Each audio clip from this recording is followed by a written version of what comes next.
Meher Baba, not Meheru. You guys say it loud, huh? This is the new hairstyle. Looks like a new. Jeff, what? It just depends on what You know how he found Meher Baba? How? I don't. Afterwards, I'll tell you. Where's your beloved Cindy? You're jealous, Where's right? the other one now? Where's Cindy? Jealous, Jeff? Baba's room. Oh God, Cindy's not here. To give you confidence. Huh? Sweetie. We had word.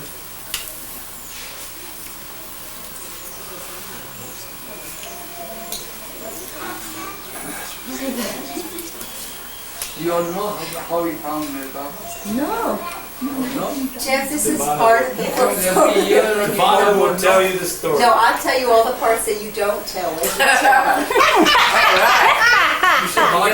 How did you find Meher Baba? Come on close or speak loudly. Well, Yeah. I was living in England. I'm English, and Oh, England. England. from England, yes. Oh.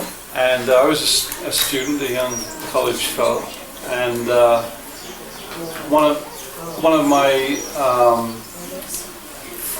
friends at college, his cousin had just come into town, and his cousin, okay.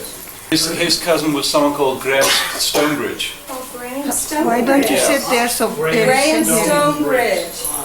And that was his cousin. And this friend of mine was called Philip Barnes. I don't know, he became together we were very interested in Baba, Philip Barnes and myself. And I don't know ever whether he came to India or not, because we lost contact. What year is this? That was probably, 67. And so Graham, I met Graham Stonebridge. He was living in a little room. He'd just come into town at that time, and he was working in the laboratories as a laboratory technician. And anyway, I found him very interesting. You know, he was a hippie type, long hair and incense, and he had just about 3 or 4 weeks previously met Maud Kennedy. And Maud Kennedy had introduced him, had met him in a health food store, and told him about, she used to be able to speak to people in the street and get a conversation going. And she did this with Graham Stonebridge, and told him about Baba, and he went out to see her in her cottage near Oxford. And he became interested in Baba, and when I got to know him, I found him very interesting. I liked him, and he told me I remember the first time he said Meher Baba, said, it's difficult being able to pronounce the word Meher Baba, and eventually we became friends, and we shared an apartment together, and I remember the first time I saw, at that time he had a picture of Meher Baba on the wall. I am the ancient one, I was this one, I was that one, and now I am Meher Baba.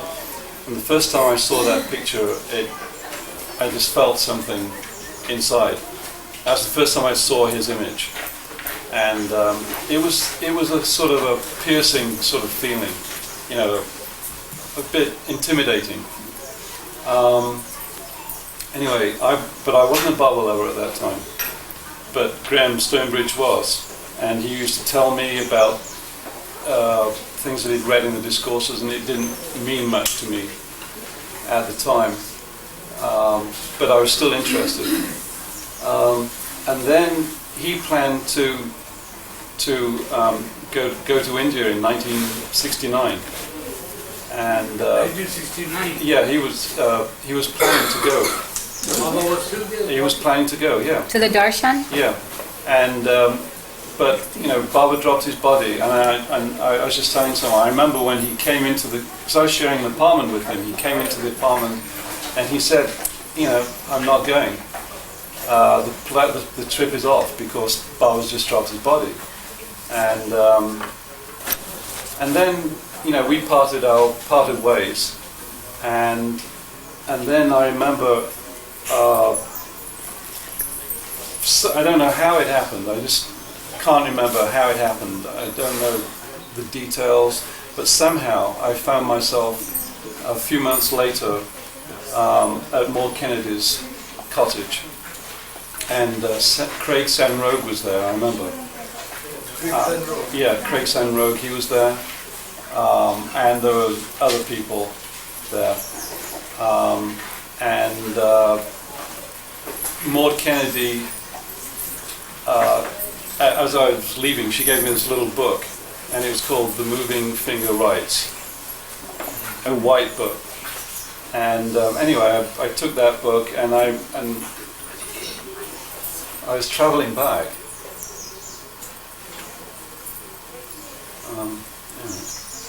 I was traveling on the train. When did you come to India then? That was later. I was traveling on the train, and I read this book, and there was one line, and it was just this one sentence, and it was, really sort of. What was the sentence you used? I can't use that with discourses, and it just kind of penetrated, and then I sort of felt great after that.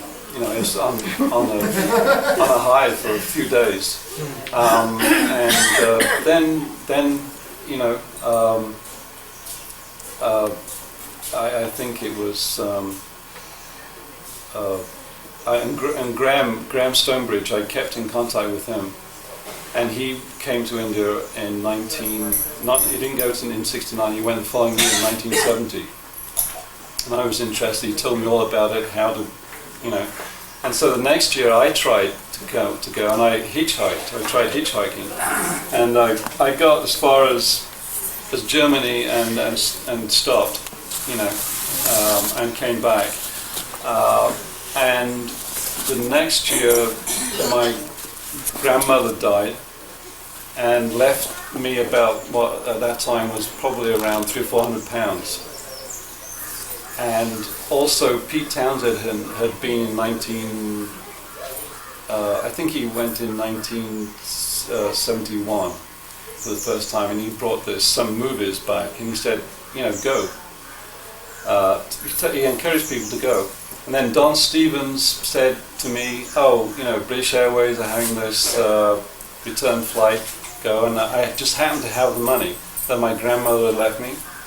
So that's what I did, and I came here, and I just wanted to see what you people were like. I had no idea. I was pretty scared. I thought you were going to be sort of highfalutin, with robes and drinking, fine tea or something. I don't know what to expect. But the relief, I just felt so relieved when I came here and found that you were none of those things. You were just regular, down-to-earth, practical people. And I felt that's the feeling I came along with, just Don relief. Stevens is coming also now. Don Stevens is coming. He's coming. When? Towards the end of the month. Oh. Go on, tell them how you found Baba. He's trying to get out of it. I haven't heard Devana's story.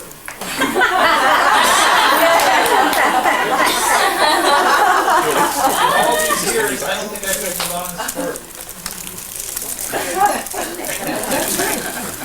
It's Let's have a vote. Yours is much more interesting. I wouldn't know, because I've never heard it. Well, why don't we hear both of them then? Jeff first. Okay. Where he found Baba was, this was in where? In garbage can. Come on, Jeff. Cindy's here. Cindy's That's coach. what he told us. I can't. Can you believe that? Jeff, come on. Eric, Cindy's here. So maybe Cindy, are you sure that he found Baba in a garbage can? I am. Dumpster. Cindy and his wife. Come on, now tell us. Jeff, was that in your dumpster diving days? Or? Yes. We'll hear it. I'll have to tell it because Devana's shooting on me all these evil looks. Me shoot you evil looks. Oh, that's sweet. Come on, now, hurry up. We're holding our breath. Tell it wherever you get me to tell it. I don't remember. So you were living in Berkeley, California, or Oakland at the time? This is a good compromise. Devon will tell Jeff's story. I think you can tell more. Okay, I'll tell. Actually, it starts more in San Jose, doing sex, drugs, and rock and roll. Loudly, sir.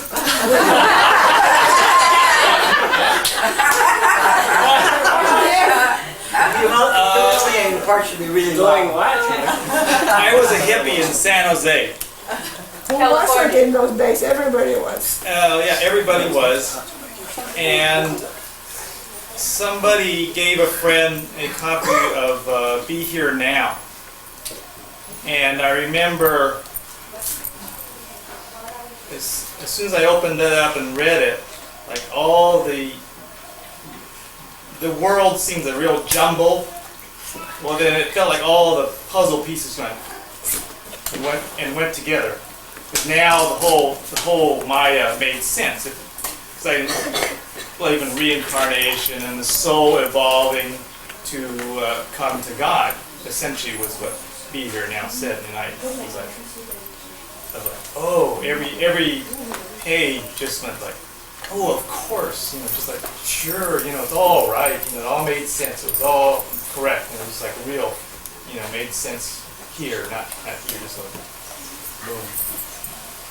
And so apparently there was a picture of MeherBaba in here, something, but I guess I wasn't ready because it didn't penetrate. There was a picture of MeherBaba in this book, Rhoda. But I didn't see it.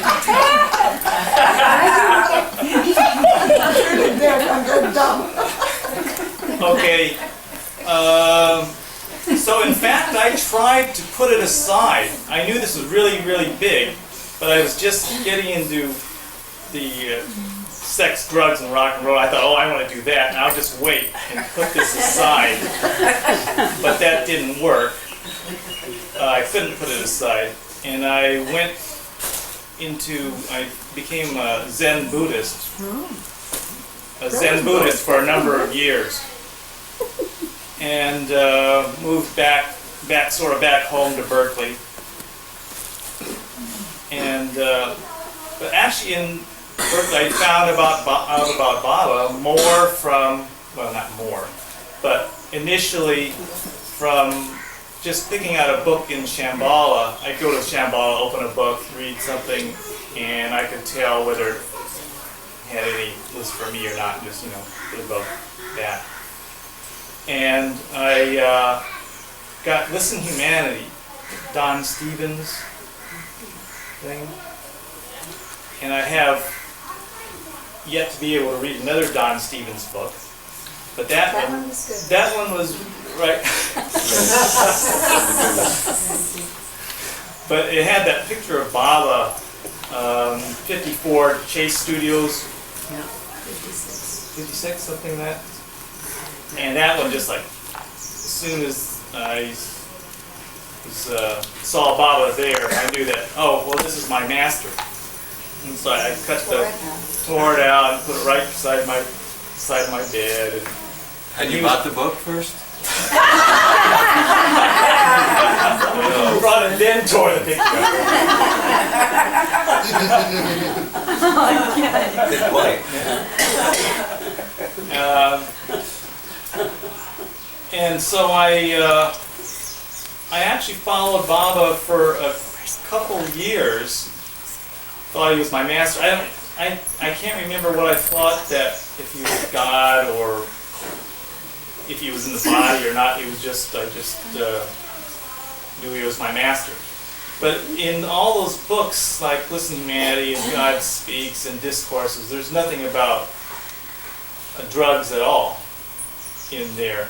And all my friends at this time, I didn't know any of the Baba learners. I didn't know about India, I didn't know about Myrtle Beach. I just knew about Baba. And so all my friends up to that time were drinking buddies, essentially. And we would go down to East 14th Street and hit every bar from Oakland down to Richmond. Or Oakland down San Leandro or something, San Pablo up to Richmond.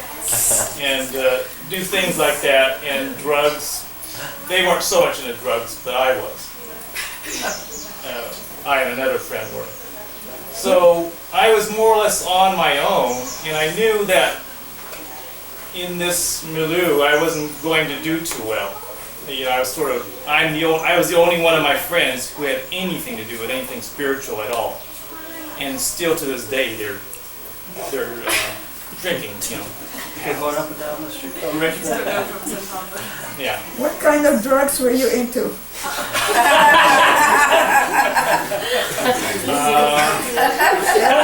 Acid, psilocybin, mescaline. LSD. Actually, Heavy stuff. I was actually at the time in Vietnam. I was working in this plant that bottled nitrous oxide to send to Vietnam, and I actually in another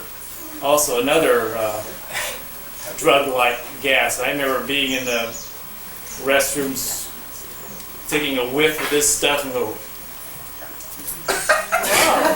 almost put me out. But anyway, yeah. What was that? To put people around. What kind of drug was that?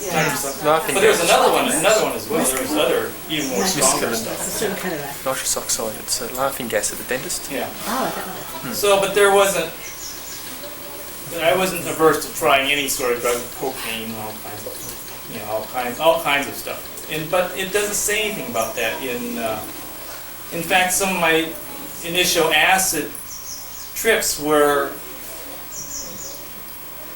there used to be something called an acid test, which would tell you the truth about a statement. And you drop acid, and if the sentence still made sense, then it was true. And I actually tested Be Here Now that way, and it actually didn't make any sense at all until I stopped thinking. Then it was like, if you stop thinking, then I could see that what they were saying was true. Well, anyway, so I'm stuck in Jeff Lowville with friends who are not at all interested in God, and just involved with Maya. And so I... You had a club by name Jeff Low Club? Jeff Low is everywhere. Jeff Low is in everything. He owns the world.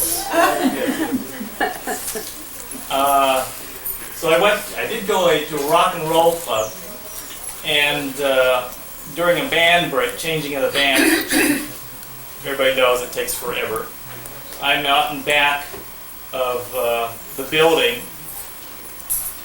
and we went up this old fire escape, which is an old wooden one, with great big landings in the back. We were up there, and climbed up, and I can't remember whether I'm stoned or not. I might have been. And I remember spitting off the landing and 3 stories down, trying to hit a light bulb 3 stories down, doing great things like this. And my friend dropped his cigarettes down this big trash chute. He had this chute this big, and it went straight down, big metal chute, went straight down into a Dempsey dumpster, which I don't know if everybody knows what a Dempsey dumpster is. Huge. It's a great big, it's a big garbage can on wheels. It's like about this long, about this wide, and it's about this high. And the truck comes and picks this whole garbage can up and shakes and puts it in the truck and then puts it back down. The thing's on wheels. It's a great big metal thing. And so that chute empties down in there. So I remember thinking to myself that, well, since I'm more beyond duality than he is, I can get the cigarettes out of the dumpster for him, because he would never do such a thing. This guy would never, about to go get my cigarettes in a dumpster. So I remember having that thought about how evolved I was, detached I was. And so I'm in the dumpster going like this, and the dumpster's empty, but it looks like a dumpster. It's encrusted with crud all around the edges. In other words, disgusting. It was not pretty, it was not pretty, but it was empty at least. And so I was saying in there reaching for the cigarettes, and when I saw a little piece of paper, and it had MeherBabaLibrary on it. And I almost fell into the dumpster. Because they had a return address. It was a corner of an envelope. What was that? MeherBabaLibrary. It used to be called MeherBabaLibrary. And it was a corner of an envelope with a return address. Oh, I see. And I don't know why whoever just took the corner off and threw it in the garbage. I don't know why, but anyway, that was it. And so I went to the meetings and found out about all these other Bible lovers and Myrtle Beach and Sri Eruch here. Sri Eruch. Not Sri Sadguru Eruch? Elevating himself with pillows. Oh God. Yeah, I've been coming back every year since then. What But was where was Cindy at that time? I don't know. She was back in Myrtle Beach, I suppose. No, what year was it? First year in India, 79. Oh, I was in. Found out about in 75. Yeah, I was in Myrtle Beach. But did you all hear about how a lady found Baba in Finland? No? Tell us. You wanna? Yeah, I'm getting it. Yes. What about Devana's story? I'm getting it. Now that you right now. mention No, prior to after while Divana is getting the story, or Gabriel is going to tell us the story. Come on, yes. I'm learning about the How many angels. Gabriels are Well, go around? sit there next to me. Just one other day. And Loudly. well, when Sam Carawalla was giving his talk yesterday, he talked about the angel Gabriel and the Prophet Muhammad. Yeah. And so anyway, the angel Gabriel went and saw the Prophet Muhammad and said, "How old are you, Muhammad?" And Muhammad said, "I'll answer your question, but first you answer I mine." can't hear Talk you. louder. Go closer, Gabriel. Sit down and slower. And clear. Come on, we're all Come on, deaf. Gabriel. No, but they should hear also. Okay, so Loudly. Sam Carawalla was giving his talk yesterday, Huh? and he was talking about Angel Gabriel and the Prophet Muhammad. Yeah. And so Gabriel said to Muhammad, "How old are you?" Gabriel asked. Muhammad. And so then Muhammad said, "I'll answer your question, but first you answer mine. How old are you?" And so Gabriel said, "Well, there's this special star that comes out every 84,000 years. And I've seen it 84,000 times." And so then Muhammad said, "Oh, gee, that's pretty old," and pulled back his forehead, and there was the star. Pull back his forehead and there was the star, Muhammad. There was a In other words, bit. He went on a bit after that to say, like, "Oh, I'm older than this He was star" and before all that that. sort of thing. The prophet. Muhammad was before that. He pulled back his head. Where did you He hear said that his story? brain, he saw the From star Sam. that Gabriel had seen. Sam. Sam Carawalla. Sufi Sam. Doesn't you know Your his cousin. Yeah. Okay, you want the picture now? No, read. This is a letter that came to Money November 1st, 1984. And it's a Baba lover who wrote it because she had visited here earlier and told Money about a story she had heard about a woman in Finland. Dearest Money J. Baba, do you remember when last August I told you the story of the unknown woman? I promised to send you a copy of the photo and write down the story. Well, here it is. During 1930, an unknown woman was meditating in the name of Jesus Christ in one of the public parks in Helsinki, Finland. As she was praying, She heard a clear voice saying, "I am here."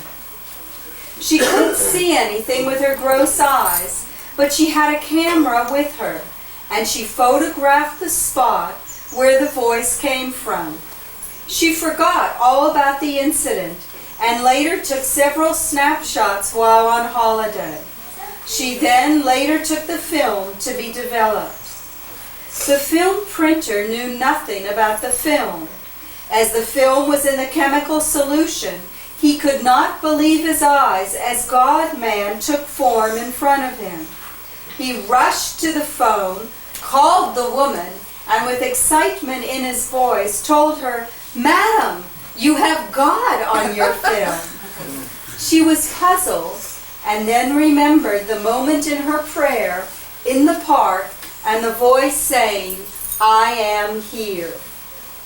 Now, this is what is the photo or the picture that she sent. She was in a park, and what you're seeing is really the foliage of leaves and the trees and the lights. But if you look carefully, and you'll see someone in this picture, but you have to be sure to realize that the forehead is cut off. So Eruch had put the ancient one next to it to help you out. And the hair is longer in there. Oh, maybe it's not. It's just Now, more straight. do you Your Baba see it? just- One side of the face You can is see in it from this shadow. side. This side is the eye, and the mustache all is all in one area, and then the sadra. Wait, Dave, I want to hold it up again. It's just like a photograph. But how did she know it was the ancient one? Well, she believed it was probably Jesus Christ. Oh, she heard the voice. Okay, that's great. Did everybody see it here? You can see it from the back as well. Yeah, from the back sometimes it's easier. Could you all see it, make it out? Yeah. You have to kind of catch it because naturally, once the eye focuses in another way. Oh, yeah, it's much easier from Yeah, the back. Oh, The wow. back is much And the easier. frame outside The back is even more clear, isn't it? outside the Yeah. just outside the Turn it around so you can see the back. And it looks like a... Wow. Can you see? I am here. Over here at this end, yeah. Get another The one. back, Yeah, it's the light's not coming through right there. and then see the... Can you see? Oh, I can't. You gotta hold it. Don't you mind like that? You don't have any other one? No, I do, it's stuck, excuse me. Can you see? These books I was going to redo this summer and I never really ended up. It's so obvious. You can see, you can see this side, but not this side. Very obvious. We all know I was just like a lazy lump. Paul, can you see Paul? Here you go. Can you see it? It's so clear. Jeff knows what he said. Oh, yeah, That's easy. very easily. Now turn around, you can see how easy it is in the back, too. Look at Mr. that. Barton. Please, Mr. Barton. Turn around so you can see the back. There's the eye. There's his hair. You can sort of see the eye and there's the moustache and his hair hanging down here. Turn it around, then you I can see, I see. see something else. See that? I see another picture here. I don't see that. You see, I see the face there. This is the jacket, and this is... The Sandra. Yeah, this looks like the whole figure here, sitting there. That's it. That's him. Yeah, that's his shoulders. That's his sadra. That's it. That's his eye.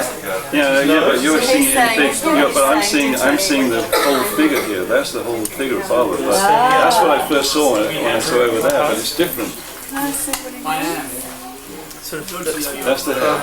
This is the jacket. This is his leg coming out here. I can't see what you're saying. you can't see it at all, no? You can see just think that's his whole head. That's just his head. Right. Just like that. Yeah. The ancient one photo. Can you see the ancient one photo there? Can you see it now? See the line of his nose there? Yeah. I I'm still seeing the original one. It's Yeah. difficult to switch from one to the Look other. at the original. Just can you see it now? Eruch, make Cindy tell her story. Yeah. Soon to be in print. You won't have to hear it. Come on, do you want to take a picture? I am, please. Have you all seen it or you want to? No, it hasn't gone on that side. Sorry? Well, it hasn't been down here, but she knows. There's another one. There's another one behind you, Matthias. Oh, I saw it. Thank you.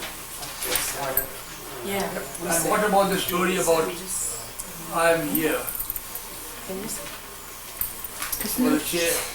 Oh. There have been people, you see, there have been a lot of people that bow down over here and all that. One day a lady comes to me and says, Eruch, aren't they kidding that they bow down over here and think that Baba is on the chair and all that? Excuse me. I said, well, you think that he's not there? They're kidding themselves that he's there. What do you think? She asked me. I said, well, to me it appears that you're kidding yourself that he is not there. And then after some time, what happened? You tell them. You mean the Anne Burgoyne? Come on. You mean the Anne Burgoyne? Huh? You mean the Anne Burgoyne or the Jane story? Actually, Jane's story, I think, was at the same time. Okay, then I better sit back down. So Louise would come here, and this would go on, the kidding yourselves, kidding yourselves. At the same time, it so happened that Charles Haynes, who many of you may be familiar with, he, in those earlier years, would often bring students with him here. You have heard of Charles Haynes? Yes, I'm sure most people But he hasn't come here for quite a No, long he time. hasn't. But anyway, this is... I haven't seen him for. I think he's very busy with this First Amendment work for religions. Okay, then what happened? So anyway, at that time he brought a a group of theological students with him. And Louise would kid and Eruch would kid, and she'd say, but we're just kidding ourselves. And he would say, but it's that we're kidding ourselves that he's not here. Now where Rebecca is sitting, along that wall, were a group of the students who had come here for the first time. And among them was a young woman. And she's hearing this, she's hearing Eruch telling stories about longing for God and how God answers the prayer of the heart. And she's looking at Baba's chair. And she must have, with all her heart, implored Baba, Baba, if only I could see your form, then I would be able to believe you and love you. And as she's sitting there, she sees MeherBaba sitting in the chair. Now it's so natural. She doesn't get up. She doesn't say a word to anyone. Stories continue. The next time she comes to Marazad is the last time that they're to be at Marazad. And in those days, unlike nowadays, the day was a lot longer. So Oliva would ring the bell, and Eruch and all of us would come out for tea in the afternoon. So at that day, Eruch, who would meander around the folks and chat and talk, happened to notice that this young woman was sitting on the very farthest bench, near where Falu's room is now, that cement bench. So she was sitting there all by herself, no teacup in hand, and crying and crying and crying. So he has such a compassionate heart. He walked over to her and said, I think her name was it Jane or Kristen? I'm not sure of her name. But what's her name? Christine? Christine. Christine, what's the matter? And he put his arm around her, and she just fell crying in his arms. I asked the wrong thing. I should have never asked. And of course, this is very curious. He goes, never asked? What are you talking about? No. He's so wonderful. He always answers the prayers of the heart. You're right, Eruch. He always answers our prayers, but I asked for the wrong thing. He goes, what are you talking about? What are you talking about? What did you ask for? What happened? And then she revealed to Eruch that she was sitting here in Mandali Hall, and with all the stories about kidding ourselves, that he's not with us, that he really is here, and the stories of the real pilgrimage is longing of the heart, she just spontaneously turned to Baba and said, why won't you reveal your form to me? Why can't I see you there? If I could see you, then I would believe, then I would know who you were. And Baba, and then she cried again, revealed himself. He showed me his beautiful form, but then it was gone. It was so natural. And now I realize that I asked the wrong thing of Baba.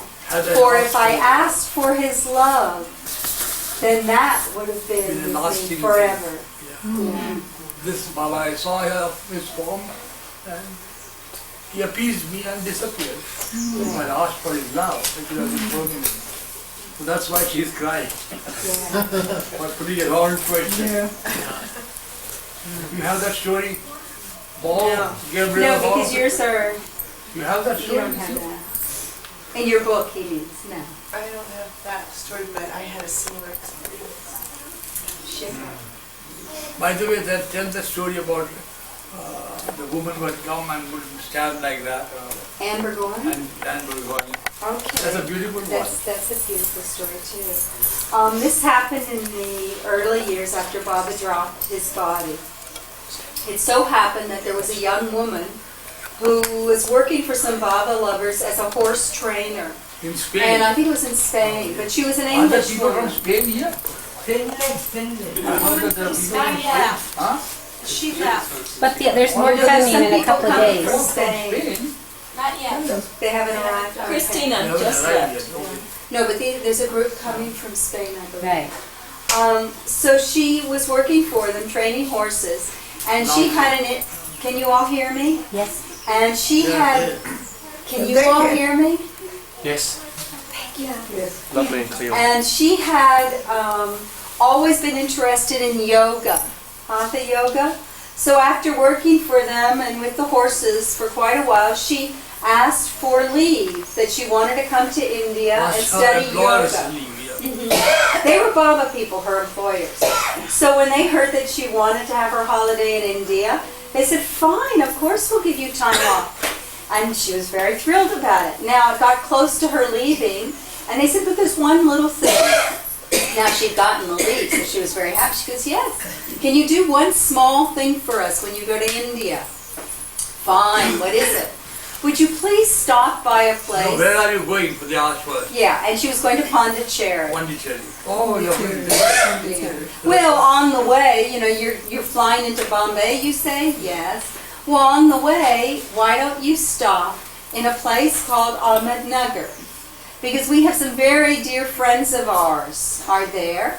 And the Samadhi of Avatar Meher Baba, whom we follow, is there in MeherBabaLibrary. So I'll write down the places. You just stop and give our regards, go to the Samadhi, give our regards to our master, and stop and meet our friends, and go to his home called Marazad and give our regards there. So, you know, it didn't seem like that big a deal, so she was thrilled to have 6 weeks or a month off from her job, so she said fine, she'd do it.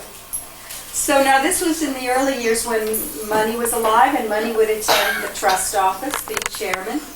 So Money is outside the office, and she's just kind of puttering around, and up comes a rickshaw with a very tall, very stiff lady in it. The lady gets out, and Money is so warm, she just runs up and goes, Jai Baba, and embraces her, and the woman stands like this. And Money doesn't know what to do. So Money, in her inimitable fashion, goes, Eruch, there's someone here to see you. And then Eruch comes out of the office and says, what is this? And she goes, would you please help me out? She's yours. And Money slips away. And then Eruch is standing before this lady. And she goes, I'm coming with a message from my employers. There's a place I need to go to. MeherBabaLibrary. Is that how you say it? MeherBabaLibrary. MeherBabaLibrary. And a place named MeherZad. And Eruch goes, yes, MeherBabaLibrary is where Meher Baba's Samadhi is, and Marazad is where his home is, but you can't go to both places in the same day. You came too late now, because it was almost evening time. They were getting ready to leave to come back here. And in those days, there wasn't the Pilgrim Center. So many of us would stay at places like the Dowlett Lodge, which I doubt that except for maybe Michael remembers. I do. And you remember, but many of you wouldn't know. But it was this very funky, what they called hotel. So-called hotel. hotel, that we would stay.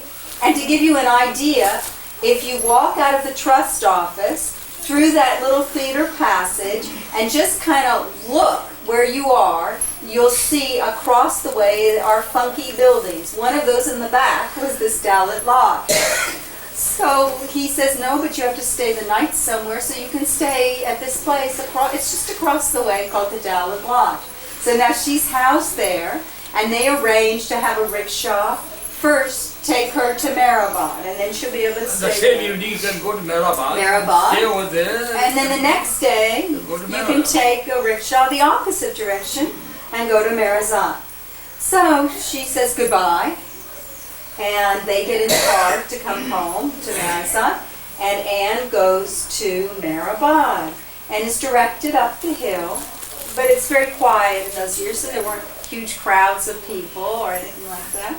And she gets up to the Samadhi, and Nana Care, for those of you who remember Nana Care, was there at the Samadhi. And Nana's famous for always giving a huge embrace and saying, "Welcome home." Long lasting. Yes, and long Remember lasting. that? So she walks up there, and there's no one around and doesn't really know what to do, but Nana's there. And Nana just meets her, takes her in his arms, gives her a nice, long-lasting embrace, and says, "Welcome home." And she's thinking to herself, I'm not going to let this happen again. I've had 3 embraces by people I don't even know. I'm not a Baba person. They call this MeherBabaLibrary. I've just come to relay a message. That's all I want to do, and I want to get out of here and get to Pondicherry as fast as I can, and I'm not going to let this happen again. So she walks down the hill and takes her rickshaw back to the Dalit Lodge. No, but there she goes inside and stands there. Yeah, that's right. Thank you. She does go inside. Yeah. So she stands there stiffly inside and tells Baba, My boss my boss has sent me here, so I'm giving you his regards. His name is Dudley Edwards. No, it was Robert Bloom. And that's it. Leaves. From Spain. So then the next day, she decides she's going to come out to MeherBabaLibrary. And like I said, it was very quiet in those days. Gubber used to still ride this little bicycle that she rode from Baba's time. Loudly. She would work in the clinic, but the clinic wasn't this clinic that you know now. It was at the very end First room that is there. of the rooms where Falou stays. It was a tiny little clinic. And then the people who were coming for the clinic would sit on those benches outside. So it's an off day, but she comes, you know. No, but before coming, she's Wait, I'm going to get to that. So I'm just describing the scene as you would tell me to. So now she gets in the rickshaw. Setting them up, right?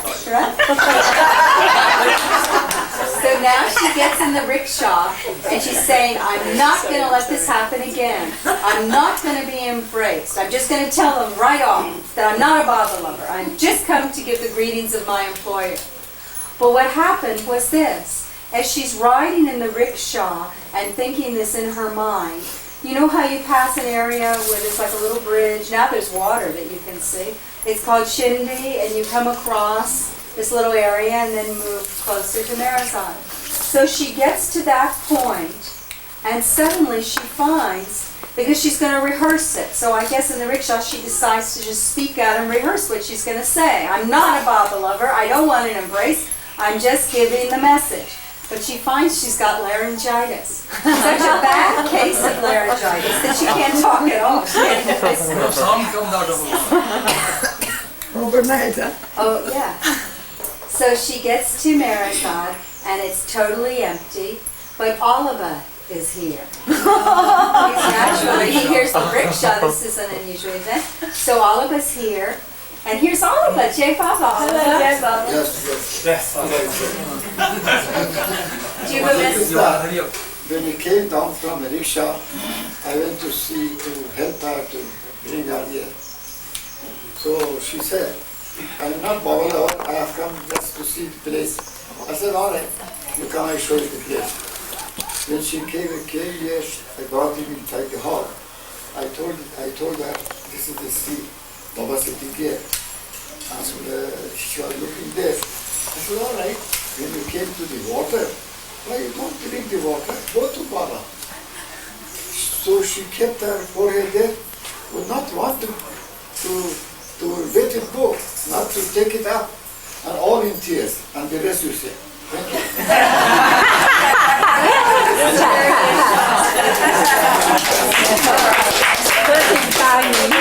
So Eric, this was a variation on the theme. Could he hear all that out there?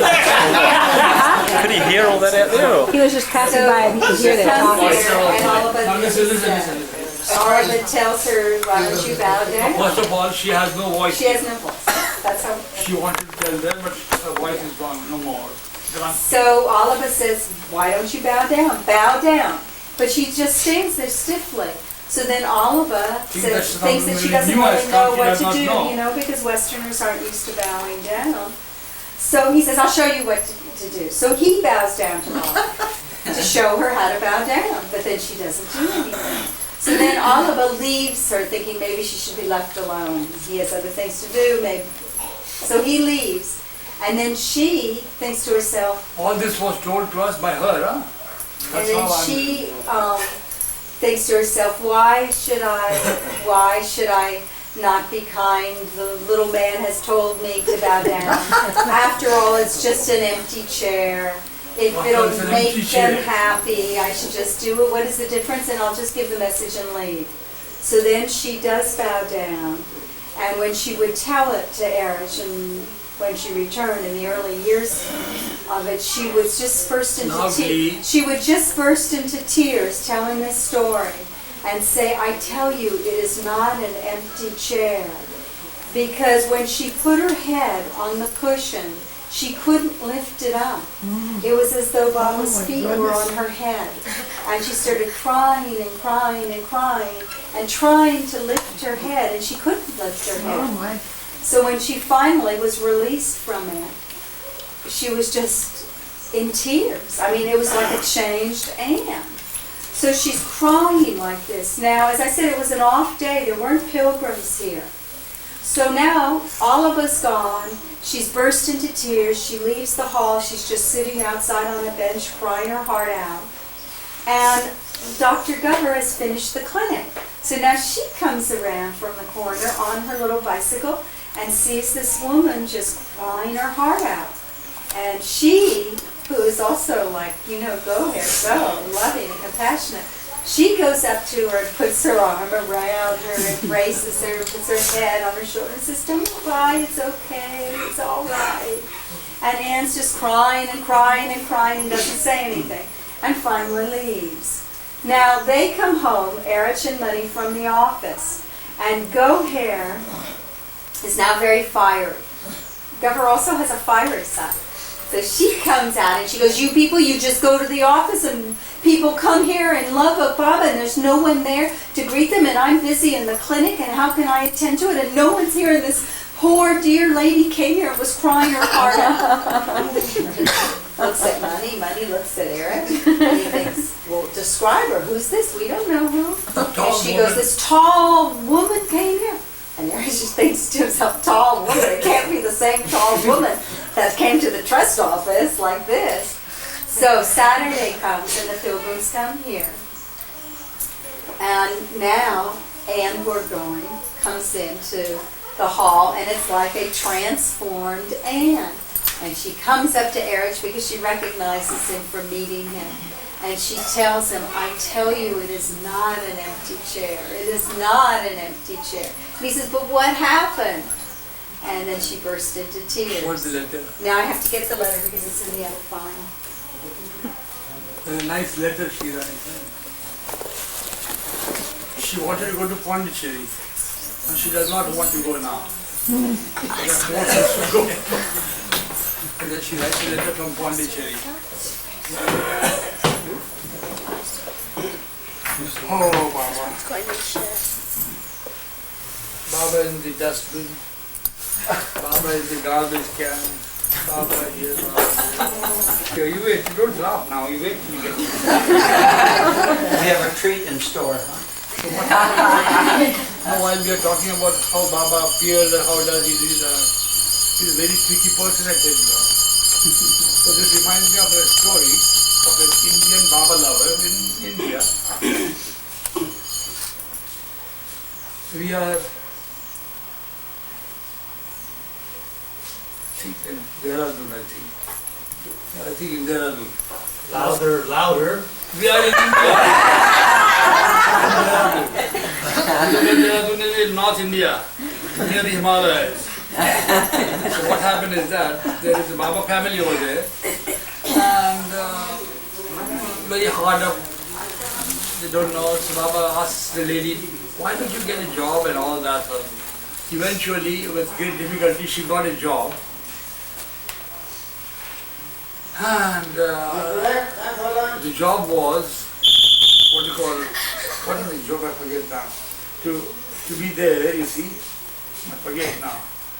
So it was a job that she got. And then after some time, Baba went and all that. Again came after 3 years. And I said, "How are you all doing?" "Fine, Baba." Was it the telephone operator? Yeah, telephone, right. Telephone operator, right? You remember that. It's good that she is here. So, telephone operator. Baba asked her, said, "Yo, you got it? Fine. Everything fine, yeah." And then after some days, Baba is still there now for some months, 2 months. Usually he used to stay there for 2-3 months in the other. So she comes with a very sad face. "What's the matter?" Baba says. "My duty has been shifted from morning to after midnight. From midnight to early morning I have to be there. As a telephone operator, you know." So I said, "What's there?" "Baba, you know how the world is, and in the night I have to go all alone and all that, and I'm all alone, a woman and all that."